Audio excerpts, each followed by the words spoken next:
आज की वीडियो में हम लोग देखने वाले हैं आईपी एड्रेसेस के बारे में। तो आपके लिए आईपी एड्रेस के वो समझना क्यों इम्पोर्टेंट है। वैसे इतना इम्पोर्टेंट नहीं है, बट आईपी एड्रेस ना एक्चुअली में क्या होता है।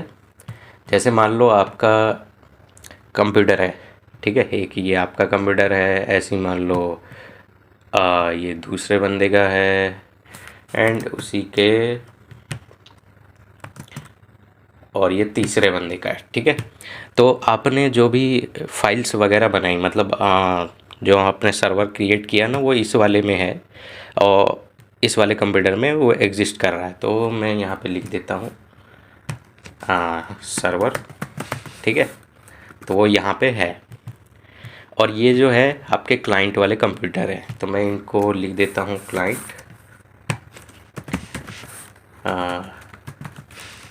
क्लाइंट, ठीक है।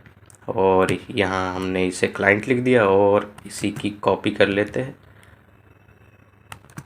पेस्ट एंड पेस्ट, ठीक है। और एक यहाँ पे भी डाल देते हैं। ऑलराइट, तो ये आपका एक सर्वर है एंड उसमें ये आपके बाकी सारे क्लाइंट्स हैं, ओके। तो अब क्या होता है, तो ये जो क्लाइंट है अब वो सर्वर पर रिक्वेस्ट मारेंगे ताकि आप इससे डेटा सर्वर से ले सको। लेकिन वो इस तक पहुँचेंगे कैसे, मतलब सर्वर तक हम पहुँचेंगे कैसे। तो आपका हो गया इंटरनेट से, और किससे।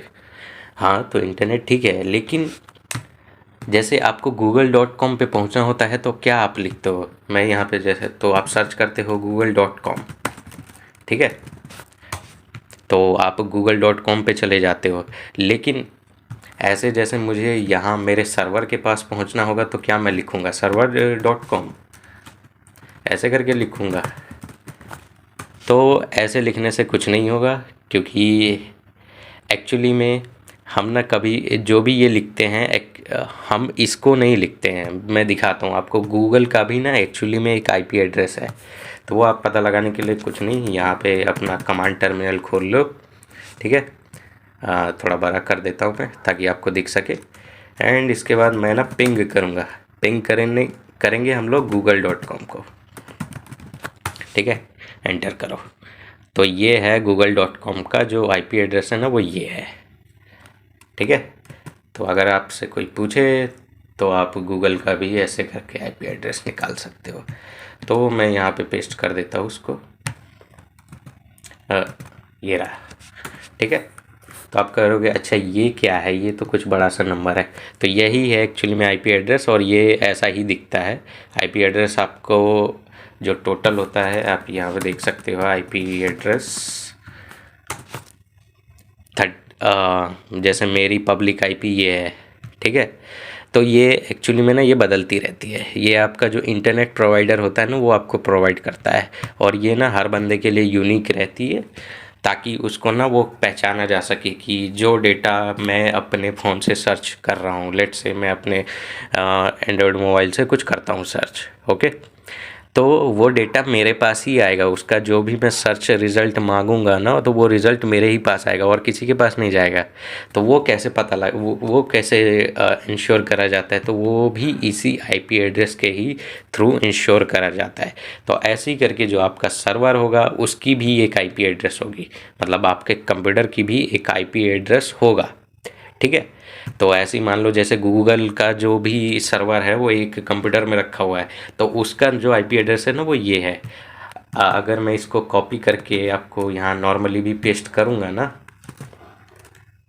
तो भी google.com ही खुलेगा, देखा। जबकि मैंने google.com नहीं लिखा है, मैंने डायरेक्टली बस आईपी एड्रेस यहाँ पे डाला है और एंटर किया है, तो google.com ही खुला है। तो आप कहोगे अरे इसको कैसे पता चल गया कि मैंने google.com।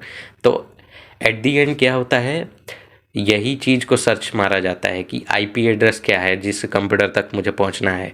तो हाँ, आप कह रहे होगे ठीक है, लेकिन हम तो google.com लिखते हैं, तो उससे ये कैसे पता चल रहा है कि ये आईपी एड्रेस है उसका। तो एक्चुअली में ना आपके पास ना एक और चीज़ होती है जिसे हम लोग बोलते हैं डोमेन नेम सर्वर, ठीक है। तो उसमें क्या होता है, DNS, ठीक है, डोमेन नेम सर्वर, ओके, ये उसकी फुल फॉर्म है। अरे यार, ठीक है। तो इसमें क्या होता है, तो एक्चुअली में ना इसमें ना एक टेबल बनी रहती है। तो कह रहे अच्छा टेबल, तो उसमें क्या होता है टेबल में ये होता है कि एक साइड आपको लिखा रहेगा, यहाँ पे लिखी रहेगी आईपी, ठीक है। एंड सेकंड जगह लिखी रहती है नेम, मतलब नेम आप यहाँ से समझ लो, इसको हटा, यहाँ से हटा दो यार। एक तरफ लिखा रहेगा नेम एंड यहाँ लिखी रहेगी आईपी, मतलब ऐसे करके ना ये स्टोर करके रखता है। तो जब भी हम जो भी नेम डालते हैं ना वो डीएनएस के पास जाता है एंड डीएनएस उस नेम से फिर आईपी निकालता है और आईपी हमारे पास सेंड करता है, हमारे पास नहीं, ब्राउज़र पे।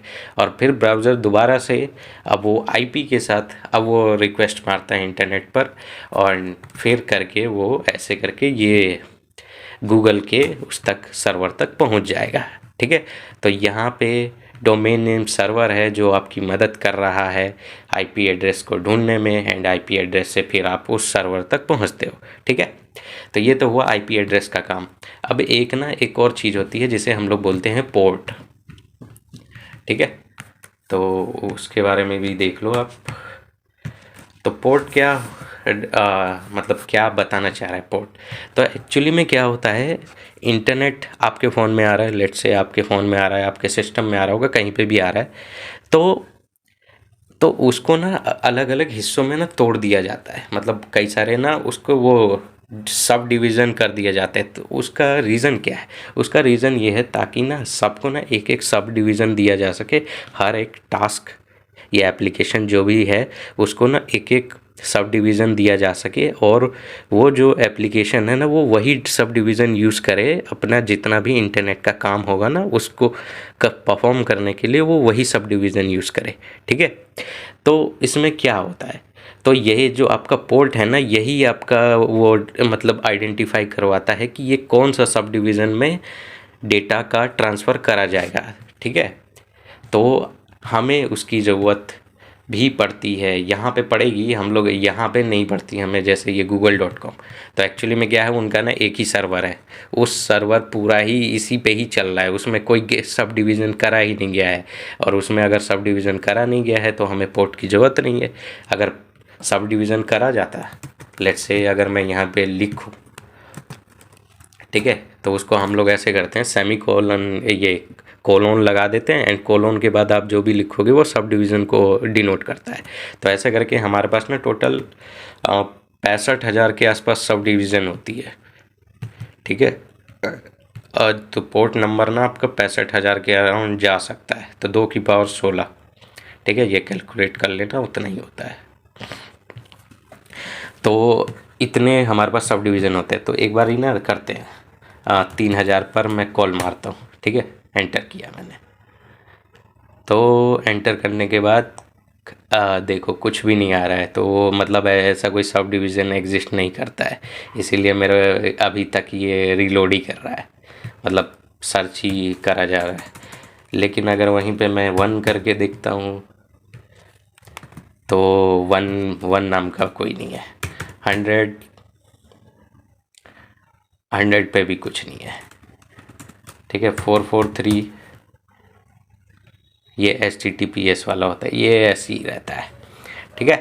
तो इसका जो सब डिवीज़न नहीं है तो इसमें हमें पोर्ट की ज़रूरत नहीं है। लेकिन जब हम लोग अपने ही जैसे आप अपना डेस्कटॉप या कोई जो भी सिस्टम यूज़ करोगे तो उसमें जब आप सर्वर बनाओगे तो वो आपके मशीन का पार्ट है, और मशीन का पार्ट है तो अब उसे भी एक वो सब पार्ट देना पड़ेगा। तो सब पार्ट देना पड़ेगा तो मतलब हमें भी उसे एक पोर्ट असाइन करना पड़ेगा, ठीक है। तो हम लोग जो बेसिकली यूज़ करते हैं, हम लोग वो पोर्ट यूज़ करते हैं 3000 वाला, ठीक है। ये बाय डिफ़ॉल्ट डेवलपमेंट के टाइम पे यूज़ करा जाता है। मतलब अगर आप कोई सर्वर बनाओगे या कुछ भी करो, ये जो आपके मशीन में रन करेगा उसको हम लोग ट्राई करते हैं 3,000 पे चलाने का। 3,000, 4,000, 5500 इन सब पे किसी पे भी चला सकते हो, ठीक है। तो ये वाले जो होते हैं ये हम पर्सनल यूज़ के लिए पोर्ट्स खाली रहते हैं। ताकि हम लोग जो भी अपना पर्टिकुलरली टास्क चाहे वो इन पे रन कर सके, ठीक है। एंड एक और चीज़, अगर आपको कहीं लोकल होस्ट लिखा हुआ दिखे तो उसका मतलब भी मैं आपको बता देता हूँ अभी, क्योंकि हम लोग नेक्स्ट वीडियो में अपना एक सर्वर खुद का बनाएंगे तो उसमें आपको ज़रूरत पड़ेगी, ठीक है। तो लोकल होस्ट के बारे में बातचीत कर लेते हैं। तो लोकल होस्ट में क्या होता है, लोकल होस्ट, अब जैसे मान लो ये जो सर्वर था, ठीक है, ये सर्वर था तो ये आप ही का है, आपका कंप्यूटर है, ये सर्वर है। कंप्यूटर सर्वर नहीं है, कंप्यूटर में एक प्रोसेस चल रही है, वो एक सर्वर है, ठीक है। कंप्यूटर अभी सर्वर नहीं है, कंप्यूटर में एक प्रोसेस है, वो एक सर्वर है, ठीक है। तो ये जो सब पार्ट है ना, मान लो 3000 पे ये प्रोसेस हम ये चला रहे हैं सर्वर वाली, ठीक है। तो अब आप जो भी आप अपने सर्वर पे रिक्वेस्ट मारना चाहते हो तो वो कैसे मारोगे, तो उसके लिए ना आप मारोगे रिक्वेस्ट ऐसे कि भाई लोकल होस्ट पर जाओ और 3000 पर रिक्वेस्ट करो, ठीक है। तो ऐसे करके आप उसको रिक्वेस्ट को मारोगे, ठीक है। ये पर्सनल सर्वर की बात चली।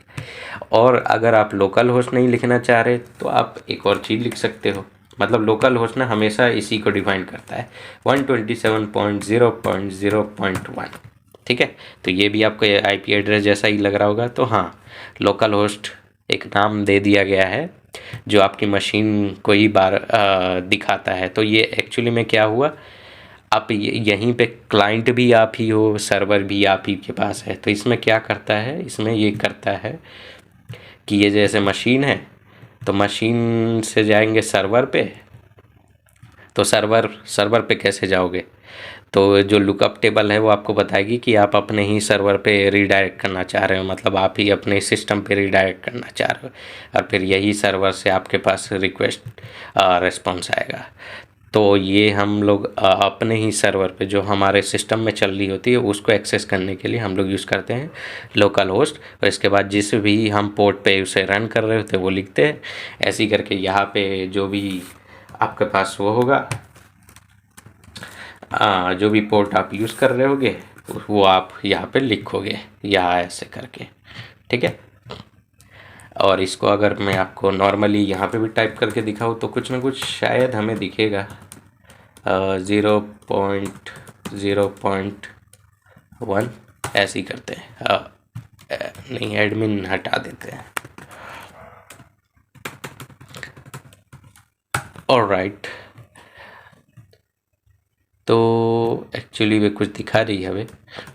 चलो 1 पे ट्राई मारते हैं। 1 पे नहीं हो रहा, कुछ 2000 पे मारते हैं या 200 कुछ ना। वेब ऐसे करके आप ट्राई कर सकते हो। ये अभी तो कोई नहीं चल रहा क्योंकि अभी हमारा सर्वर नहीं चल रहा, नहीं तो अगर वो चलेगा ना तो हम अगर ये भी लिखेंगे ना तो वो हमारा सर्वर चल जाएगा, ठीक है। तो आई होप आपको IP address, port, local host, इन सब के बारे में सही से समझ में आ गया होगा। नहीं भी समझ में आया तो ज़्यादा टेंशन लेने की बात नहीं, आपको धीरे धीरे समझ में आने लगेगा कि एक्चुअली में क्या है ये, इन सब का क्या मतलब चल रहा है। ओके, तो आज के लिए बस इतना ही। मिलता हूँ मैं आपसे नेक्स्ट वीडियो में। सी या बाय।